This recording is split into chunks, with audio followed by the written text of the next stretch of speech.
Welcome to Sobol Says for Parshas Yisro, or should I say welcome back. Actually, in a perfect display of putting myself in a position that forces me to do the right thing. I just returned from Israel yesterday after being there for a couple of weeks, and I'm giving the class even though I really wanted to cancel it, of course, because I am tired, but I try not to, other than in the summer when I guess if you look at the Chumash, even Rashi seemed to take off some of the weeks in the summer. We try not to miss 3 weeks in a row. That is what we call a bad chazaka. And so even though I really wanted to cancel it, I made sure to schedule this so it would force me into doing it. If I stumble on some of my words, please forgive me. I'm still a little bit tired right now. I say luckily for me that I scheduled it because that forced me to give the class. When you should always try to do that. You should always try to schedule your Torah in general. That is the beauty of having a chavrusa or attending a class regularly or a chabura, because when it's in your schedule and you make sure that people are relying on you, then it forces you to attend and not be lazy or back out of it. And actually, the Mesilas Yesharim tells us that a simple way to distinguish between whether something is a mitzvah or an avera is that an avera we are often excited to do beforehand, and then we feel bad afterwards. Whereas a mitzvah we are often reluctant to do, and we feel great afterwards. So, in any event, instead of our usual format of traversing through the Parsha, today we will spend our time focusing on two of the Aseres Hadibros, including their connection to each other and the lessons we can learn from them. And of course, I will also include some references to some things I discovered on my winter vacation, not this year, but a couple of years ago when I went out of my comfort zone and went into the tundra-like conditions in Canada. This time of year, I always have some juicy reflections. Today is too soon for me to share my ones from my trip to Israel, so we'll go a little backwards to that. Now, before we focus on those two commandments that I was speaking of, let's set the scene of exactly what was happening up in Shamayim when Moshe goes up to Har Sinai and then to Shamayim to receive the Torah. It's a Gemara in Shabbos. It's a very famous Gemara. We're going to go through it though and see what we can learn from it. It's a Gemara in Shabbos on Daf Pei Chaf.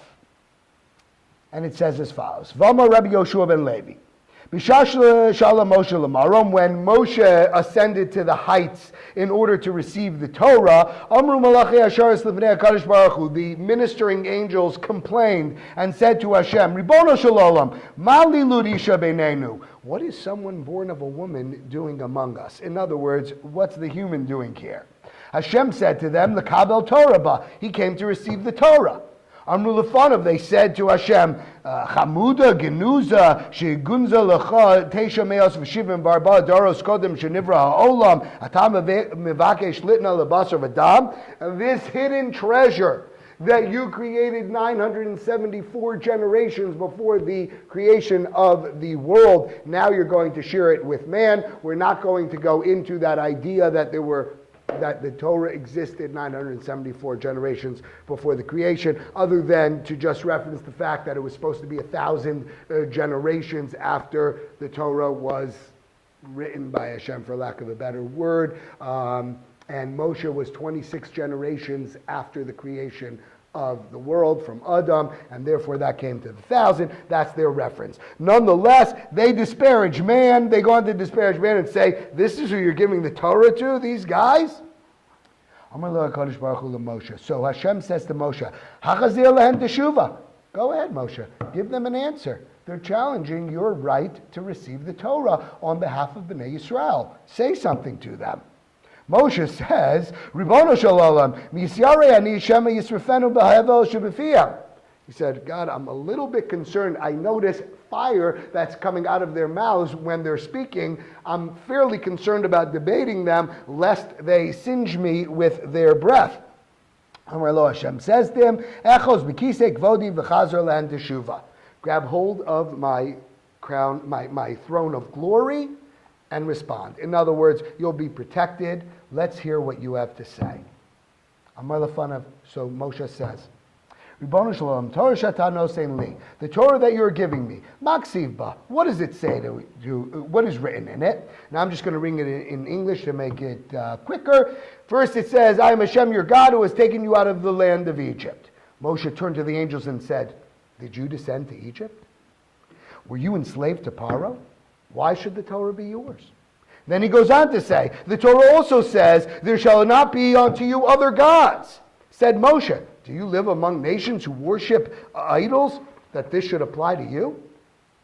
What else is written? Remember the Shabbos. Do you engage in any labor that you should need to rest from it?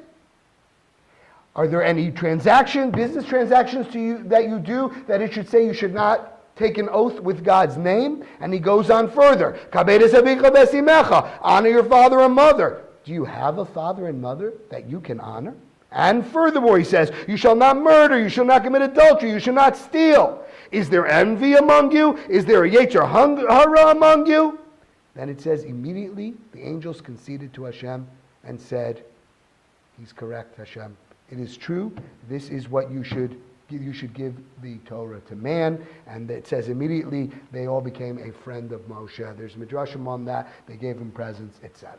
So that's the story. And it's a very nice argument that Moshe makes. But let me ask you something.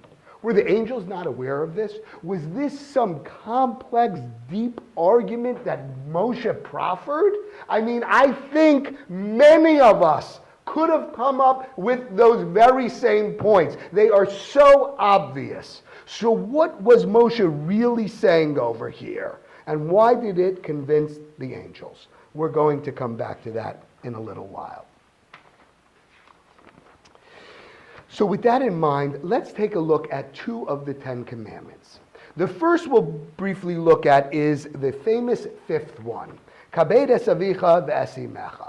It's so famous, actually, that I remember a number of years ago when I was in Israel, on a Friday night, we were invited out to a dinner in the Old City, and there must have been, I don't know, about 30 plus people at the table. It was really a grand setting, including quite a number of young adults. And the host said to the children, we'll call them, I guess anybody other than a full adult, let's go around the table and each of you, talk about one of the Ten Commandments. And amazingly, or perhaps not, the only commandment that none of the children thought about discussing was none other than the famous one I just spoke of, Kabed es avicha v'esimecha. I mean, talk about a commentary on today's society.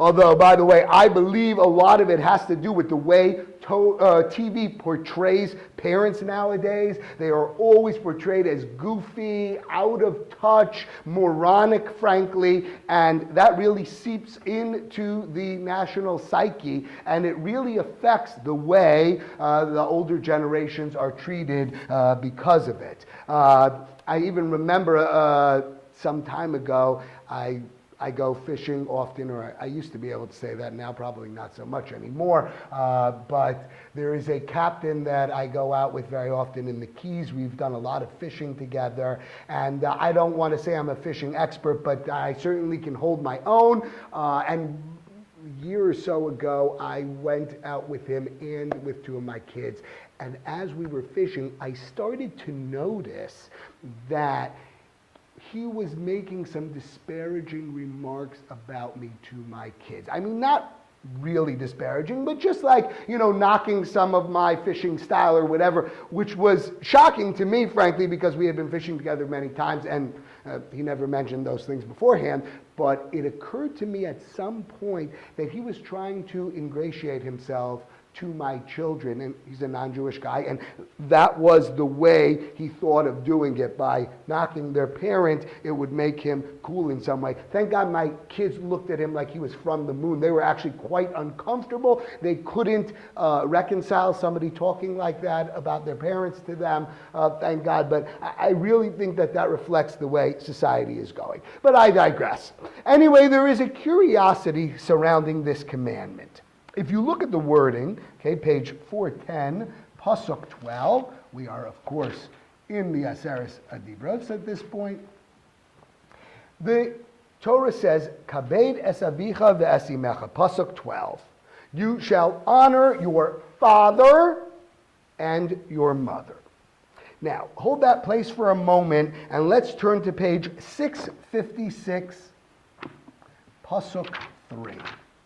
This is in Parshas Kedoshim, and there are some of these commandments spoken of again. It's actually the second half of the commandment to honor your parents, as you'll see in a moment. And Pasuk 3 says to us, Ish imo ve'aviv tira'u. A person, their mother and their father, they should fear or revere.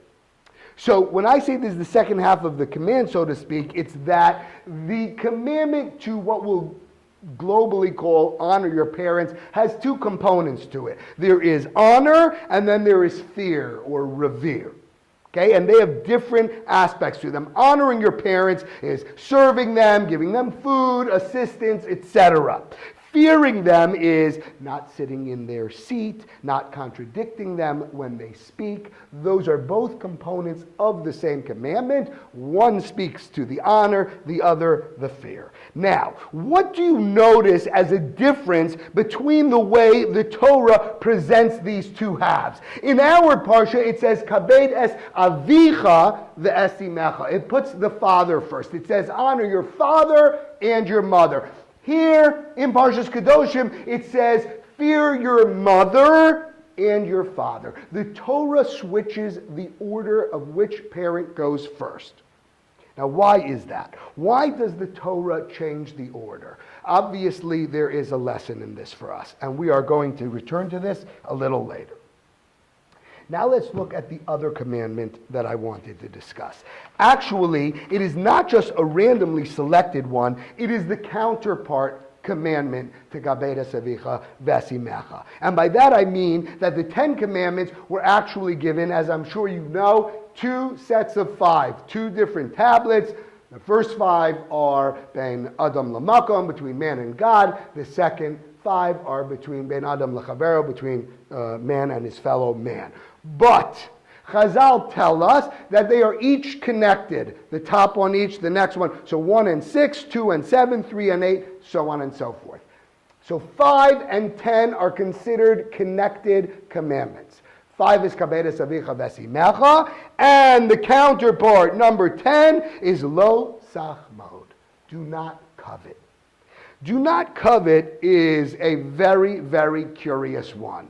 Before we even reflect on why these 2 commandments are connected, let's first better understand exactly what the prohibition is and why it is such a sinister sin that one is chayav misa for violating it. You are subject to the death penalty for violating it, as you may know.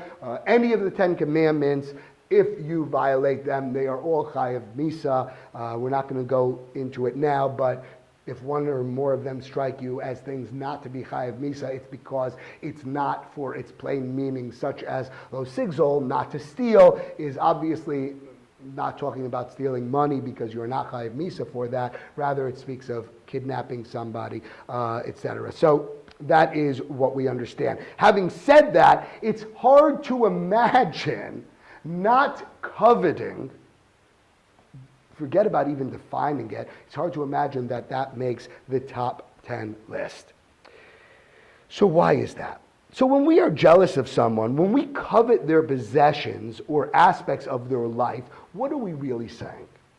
When I covet someone's car, I am not just saying that I want the same car. I am saying I want his car, meaning I feel that he should not have that car, rather I should. Which means basically we're saying, God, you don't know what you're doing. Hey God, you made a mistake. It appears you have accidentally given my neighbor my car. I understand maybe your GPS wasn't working well. That thing was supposed to drive into my driveway, not into his. You have made a big mistake. I need that car, not him. Come on, God. Get with the program. It's obvious that that's mine. That is what you are saying when you covet. You are not just saying, wow, that's nice. I'd like one of those also. You're saying, wow, that's nice. That should be mine. So we are saying we know better than God what we need and what others need. And of course that starts to step into the realm of kfira, blasphemy, by suggesting we know better than God. That is of course detrimental to us because it can consume us and make us unhappy with what we have. But even worse, it can have even more deleterious effects, which we will look at shortly. So let's just quickly review our questions and begin to offer some answers to see if we can extract a lesson and a theme. 1, the curious exchange between Moshe and the Malachim before receiving the Torah. His winning argument was so obvious. What was he really saying? 2, why does the Torah switch the order of the parents in the two halves of the command? It says here, Kabedes avicha ve'es imecha, and later on it says, Ish imo v'aviv tiro. And 3, why is lo tachmod such a severe sin that it makes the top 10? And what is its connection to its counterpart commandment, Kabed es avicha ve'es imecha? So in order to suggest the answers, let us first reflect on a curious halacha. The halacha states, as you all well know, I'm sure, that a Kohen is forbidden from marrying a divorcee. A Kohen Gadol, in addition to being forbidden to marry a divorcee, is also restricted from marrying a widow. Why is that? So I will share with you a medrash that is simply mind-boggling. It will blow you away when you hear this medrash. The medrash tells us that the reason why the Kohen Gadol is forbidden from marrying a widow is because perhaps during the year he will see a beautiful married woman. And when he is in the Kodesh Kodashim, the Holy of Holies, on Yom Kippur, he may pray for her husband to die so he can marry her. Really? That is why? That's the reason the Medrash tells us that he cannot marry a widow. We are talking about the holiest man on earth, in the holiest place on earth, on the holiest day of the year, and we're worried that he's thinking about a beautiful woman and praying for her husband to die so he can marry her? The answer is yes. The answer is precisely yes. Emphatically yes. Because that is exactly what the Torah is concerned about. Man is, by definition, a flawed and conflicted being that always has challenges and always must strive to overcome them. And he is never safe from that, even if he is the Kohen Gadol in the Kodesh Kodashim on Yom Kippur. That was Moshe's argument to the angels. He was saying, what do you need the Torah for? Forget about the fact you don't have parents, anything like that. What do you need the Torah for? Each of the commands are there to refine man, to elevate man, because he needs that. He is a flawed being. And without the Torah, he cannot overcome those flaws, those challenges. You angels have no temptations. You have no flaws. You have no challenges. So what do you need the Torah for? Man is a being that even when he is the holiest man, in the holiest place, at the holiest time of year, he may still fall. That is why we need the Torah and why you do not. So we see from there, the very essence of the Torah and the mitzvos is to refine our characters. Coming back to what I referenced at the beginning about my winter vacation trip that I took a couple of years ago.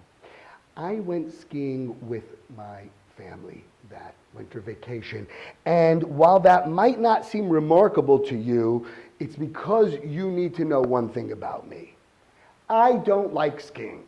I'm not good at skiing. I grew up in Connecticut, went skiing as a kid. I was fine. I was mediocre at it. Never did it for me. That's why I live in Florida now. However, you see, my wife and I like to raise our children with what we call the no therapy philosophy, which means we try to check off as many topics as possible that they could not raise in therapy were they to ever take us there. And that's the way we raised them. And so therefore, I could not afford my children who grew up in Florida to have any tainas on me, any claims against me that I never took them skiing, and therefore I made sure to take them skiing. But the truth is, there's another reason why I would go skiing also. And that's simply because precisely for the reason that I'm not good at it is exactly why I would go. You know, Will Rogers once said, we are all ignorant, just on different topics. And that's something that we all need to bear in mind. In other words, we're all bad at doing certain things, and it is precisely those things that we should work on. It's humbling. It reminds us that we should have more tolerance for people who are weaker at things that we're great at, since we are all ignorant just on different things. We tend to be judgmental of people who are weak in the areas we are strong at, because we forget that in other areas we are weaker than they. Right? We love to talk about people's weaknesses when we feel strong in that area. We're so high and mighty. But we're never thinking about other areas where they're much greater than we are. We don't like to think about those things, and certainly not to mention them. Which can now answer why the Torah switches the order of the parents when discussing kavod versus yira, honor versus reverence.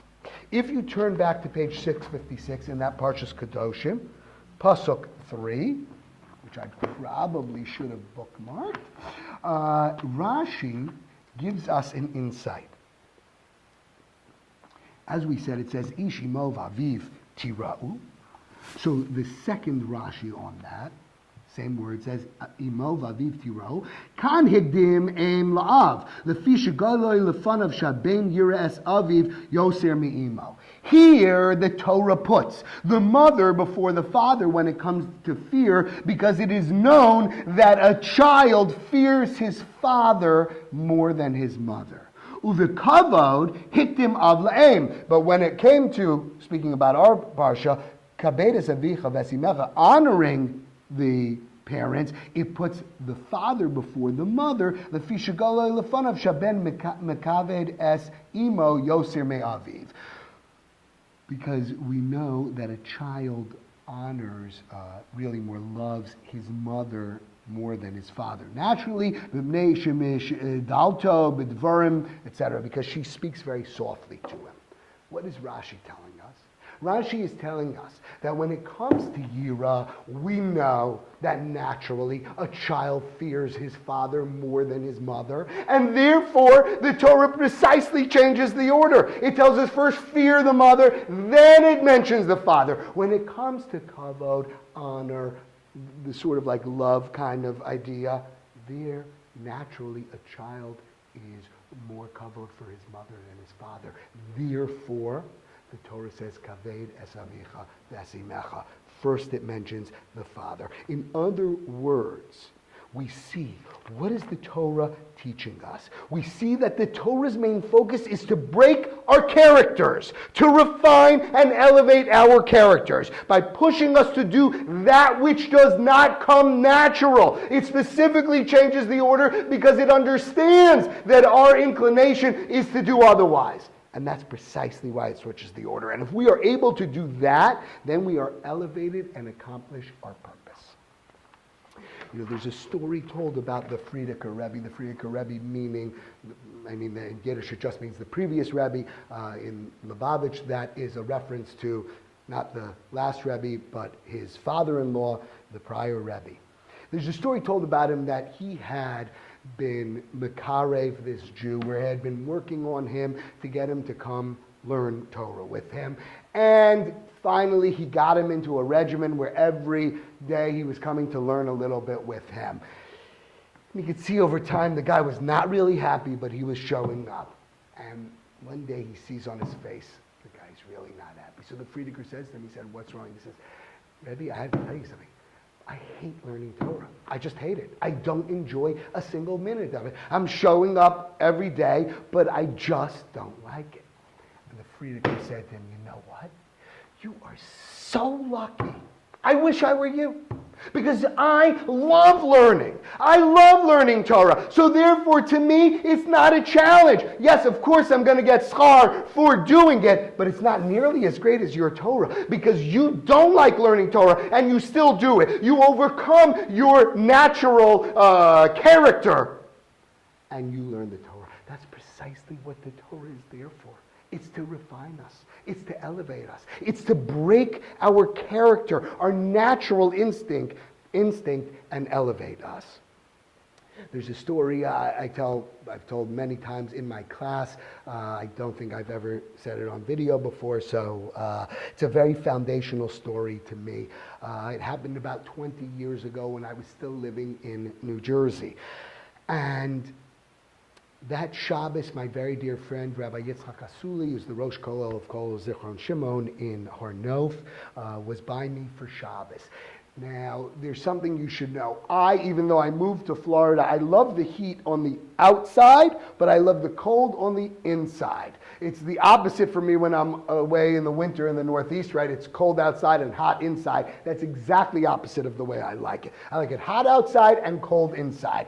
Now, the problem for me living in the Northeast was, as opposed to Florida, where pretty much everybody has two things: central air and a swimming pool. They might not have enough food to put on the table. They might not have enough money for anything, but they definitely have central air and a swimming pool. But in New Jersey, of course, we did not have central air. Rather, we just had a couple of wall units in a couple of our rooms, including our main family room, grand room. Now, I was very makpid because the reason why I point that out is central air. Open the door, close the door, it doesn't matter. When you have those window units, you got to make sure the door to that room is closed in order to retain the coldness.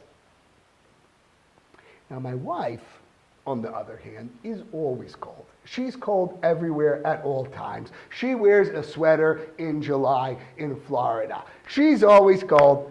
I always need the cold. And sure enough, I was on top of that situation, always making sure everybody has to close the door, make sure it stays cold. Rabbi Asuli is with us for Shabbos. Now, my wife is also a very laid-back person. I literally don't know anyone she would ever want to do harm to. And he watched over the course of Shabbos how very often she would leave the door open. She just did. She wasn't thinking about it. And I was getting very upset. I was telling him, close the door. Got to close the door. I was getting very upset. So he pulls me aside and he tells me the following story. Rabbi Asuli's brother, Frank, is very well known in Israel. He has a bakery called Frank's Delights. It's an extremely successful bakery. They ship throughout Israel. And at that time, this is 20 years ago, he had only recently opened up his store. And Rabbi Asuli told me the following story. They had a grand opening. They had a party for just their family and friends to come try everything out. And a few days later, Rabbi Asuli calls their cousin who was there, and he asked him how he enjoyed the experience, what he thought. And the guy said, it wasn't so great. So Rabbi Asuli said, what happened? He said, well, I got a tuna sandwich in one of those rolls, and it had olives in it, and I bit into it, and I bit into a pit. And I was very, very upset. So Rabbi Asuli is shaking. He said, yeah, that's terrible. I'm so sorry about that. And immediately he calls his brother and he tells over the story. And his brother says to him, it's impossible. I said, what do you mean? He said, it's impossible because I buy pitted olives. My olives don't have pits in them. I would never put olives with pits, and I would never rely on my people to pit them. I only buy pitted olives, so it's impossible that he bit into a pit. Asuli calls up their cousin again and relays his brother's statement, to which he said, with me, I always get the pits. Even when it's impossible, it still happens to me. Rabbi Asuli said from that the following idea.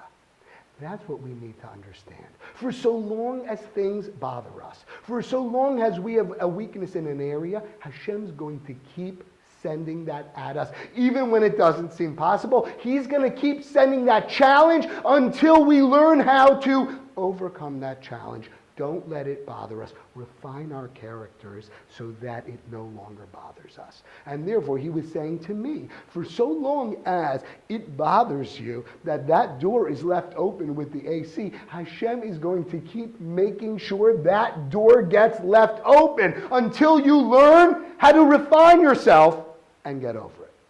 And I would like to tell you that I passed that test with flying colors, and the truth is I never did get upset again, but I should note that we moved to Florida about 6 months later, and we had central air, so I don't know if I ever would have been able to meet that challenge or not, but it was never sent to me again.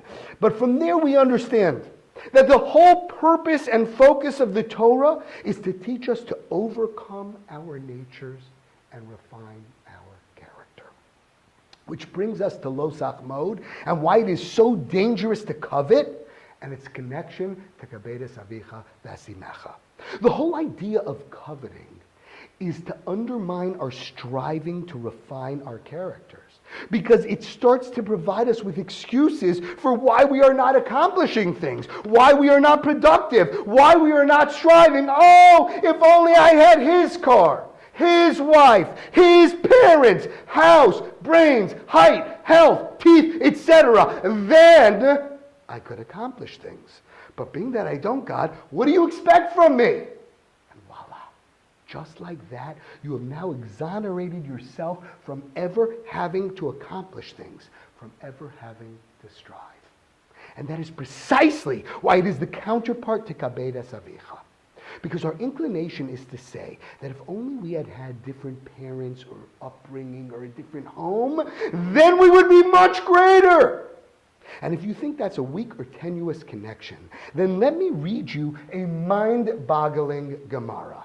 We don't share this Gemara too often because it's a little bit difficult for some people to digest, but nonetheless, it's a very important one. The background is as follows. Rav Papa and Abaye, these are like fourth generation Amoraim, those in the time of the Gemara period. They had just had a machlokas in the Gemara, and Rav Papa bests Abaye in the argument. Now, Rav Papa came from very wealthy parents who lived in the same town as him, whereas Abaye was born an orphan. And I mean born an orphan. The Gemara tells us his father died while his mother was pregnant with him, and his mother died in childbirth. So he literally enters the world without parents. The Gemara tells us the following story. This takes place right after Rav Papa bests Abaye in the argument. So Abaye says to him, Amar le, Avuch hecha, where is your father? He said to Rav Papa, where is your father? Amar le b'masa. He said to him, he's in town. He lives in town. Eimach hecha, and where is your mother? Amar le b'masa. He said, also she lives in town. My parents are married. They live in town close by. Yahiv b'hu einei ushchivan. Abaye set his gaze upon Rav Papa's parents, and they died. In other words, he gave them some sort of ayin hara, and they died. Now, just so you understand, let's just look at the commentaries on that for two things. First, Rashi tells us that Abaye assumed that Rav Papa's sharpness, right, because he beat him in the argument, was due to the fact that he had parents living in close proximity who provided for all his needs. And since Rav Papa's needs were tended to by his parents, he could spend his time becoming better versed and sharper in the Torah. He was therefore able to beat Abaye in the argument. And now, we're not going to go too much into the idea that they died from Abaye looking at them, but the commentators basically explain, not that, God forbid, he gave them an ayin hara or anything of that nature, or that could even happen, but rather, he was like, wow, you're so lucky, look at that, which caused the heavens to further examine Rav Papa's parents to see if they were deserving of such a fantastic setup that they had. And in fact, that's what caused their demise. That is related to the idea of ayin hara. You're bringing attention to somebody and the heavens might let it slide, but once attention is brought, they check all their deeds and see if in fact they are truly deserving of their setup. But nonetheless, the idea is as follows. If the great Amora Abaye, who by the way did accomplish beyond great things, Abaye, one of the most quoted Amoraim in all of Shas, if he could even have a slight feeling of, if only I had his parents, then al achas kama v'kama, how much more so are we susceptible to such thoughts? And that is precisely why we must be vigilant in shielding ourselves from coveting, since it can literally destroy our motivations and can undo all the Torah's purpose, which is for us to refine ourselves. So how do we combat that? Simple.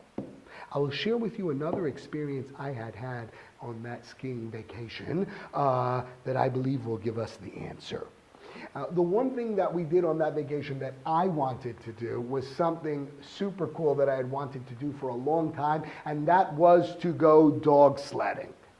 Now, dog sledding is not a common thing to do, I will tell you. This is why you only hear of it in like Alaska and in these upper reaches of Canada. And that is because that is way beyond skiing weather. Whatever is good for just the snow, that's not where they do the dog sledding. They do dog sledding in areas where it is pretty much snowing all day, every day. And as a matter of fact, from our area where we were skiing, which was already in Mont Tremblant, very high up, it was a 2-hour drive from there to get to the dog sledding place. And it was treacherous driving. Obviously, we didn't do it. You need a guide to do that. They had no electricity up there. They're isolated on these mountains. Meshuggah. Anyway, so we come there, and when we get there were 80 dogs. 80 dogs over there, each one chained up in its own little area. And when we arrived, those things started barking like crazy. I mean, unbelievable barking. Now, they weren't barking in any kind of threatening way. I guess they knew if they saw some fresh blood coming, it meant there would be sledding going on that day. And they were very excited, and each one was barking, essentially, pick me, I want to be the guy. And that's what they let you do, actually. They let you choose the dogs that you're going to use on your sled. Dogs have different roles on the sledding. We'll talk about it in a minute, but some are leaders, some are anchors, and some are what they call the wheel, the ones in the middle. So we have to pick some from here, some from here, some from here. And these things are barking like crazy. When we finally hitched our 3 sleds and started traversing through the mountains with 8 dogs per sled, I expected the barking to be even crazier, right? Our guides had 1 sled and they were helping the second one. I was crazy enough that I wanted to drive the 3rd sled, and you had these 8 dogs. I figured, Kal v'chomer, if they were barking before, we're going to get on these sleds. I'm going to be listening to barking for the next 45 minutes or however long it was. But you know what happened? As soon as we started sledding, they went silent. Absolutely silent. It was actually magnificent, as you could imagine. We're on this untouched snow in these mountains, a very high mound of snow. Silent. You know why? Because they were busy. They were busy doing what they were meant to do. And they were satisfied. I dare say happy. I don't know if a dog would be happy, but if they could be, they were. Just running in the snow, pulling the sled. But whenever we would come back near the camp where we started at, okay, so it was like a very large circle that you would go around. As soon as we would come back near the camp where we started, even though there had not been barking up until that point, when we would get close, I guess the other dogs could hear, and boom, the other dogs would start barking like crazy again. But our dogs were quiet because they were content doing exactly what they were supposed to be doing. We see from there that if we just concentrate on what we're supposed to be doing, not looking at the other guy, then we'll be happy. We will be content. We won't worry, hey, that guy has a better doghouse. He has a nicer leash than I have. Because we're just doing what we're supposed to be doing. But if we're standing around doing nothing, just looking at the other dogs, then we will be constantly barking, unhappy, dissatisfied, and eventually wanting whatever he has, and constantly barking over it. Each dog on the sled team had his role. There were the leaders in front, there were the anchors in the back, and there were the wheels in the middle. And boy, were they happy. And not once did the anchor try to run in front and the wheels try to get to the anchor, or somebody else try to get to the lead. Everyone worked as a team, and although they were smallish dogs, they were able to pull a heavy guy like me up that mountain without the slightest effort, in satisfied silence. That was the message to take from that. We all have our roles. We should be content in our roles. We should spend our time focusing on our roles. And whenever we see things that are against our nature, we need to work on them. We need to break our characters in that regard. Stop worrying about everything else. Stop worrying about what you don't have or what the other guy does have. Just focus on what you're supposed to be doing. Be strong and forceful in completing whatever you need to be doing. And then you will have the true satisfaction. Those dogs understood. They were able to pull us through the mountains in satisfied silence. And I could tell they were all happy by their sounds of silence. Good Shabbos.